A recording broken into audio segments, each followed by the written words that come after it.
આઝાદ હિન્દુસ્તાનના 78મા સ્વાતંત્ર્ય દિનની ઉજવણી નિમિત્તે મોરા ગામમાં જાત્રાવાળા કુવા પાસે આવેલ મેદાનમાં સુરત જિલ્લા ભાજપ સંગઠન મહામંત્રી કિશનભાઈ પી પટેલના વરદ હસ્તે ધ્વજવંદન કાર્યક્રમ રાખવામાં આવ્યો હતો।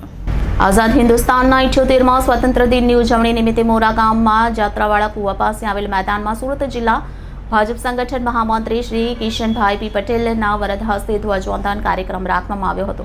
કાર્યક્રમમાં જિલ્લા પંચાયત સભ્ય અશોકભાઈ રાઠોડ, માજી તાલુકા પંચાયત પ્રમુખ દલપતભાઈ પટેલ, મોરા ગ્રામ પંચાયતના સરપંચ ભરતભાઈ પટેલ, પંચાયતના સભ્યો ઉપસ્થિત રહ્યા હતા। સાથે જ ગામના યુવાનો, વડીલો, મોરા પ્રાથમિક શાળા અને મયુરધ્વજ વિદ્યાલયના શિક્ષક મિત્રો અને વિદ્યાર્થીઓની હાજરીમાં સ્વાતંત્ર્ય દિનની શાનદાર ઉજવણી કરવામાં આવી હતી।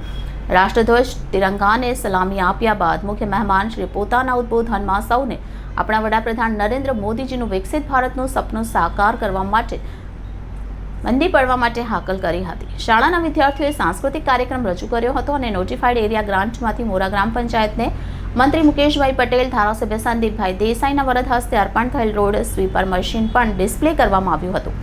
સમગ્ર કાર્યક્રમનું સંચાલન મોરા પ્રાથમિક શાળાના આચાર્ય શ્રી નિમેશ કુમાર ટેલરે કર્યું હતું તથા મયુરધ્વજ વિદ્યાલયના આચાર્ય સુભાષભાઈ પટેલે સૌ મહાનુભાવો અને ઉપસ્થિત સૌનો આભાર માની આભાર વિધિ પૂર્ણ કરી હતી। કાર્યક્રમના અંતે મીઠાઈ અને નાસ્તાનો પ્રસાદ લઈ સૌ છૂટા પડ્યા હતા।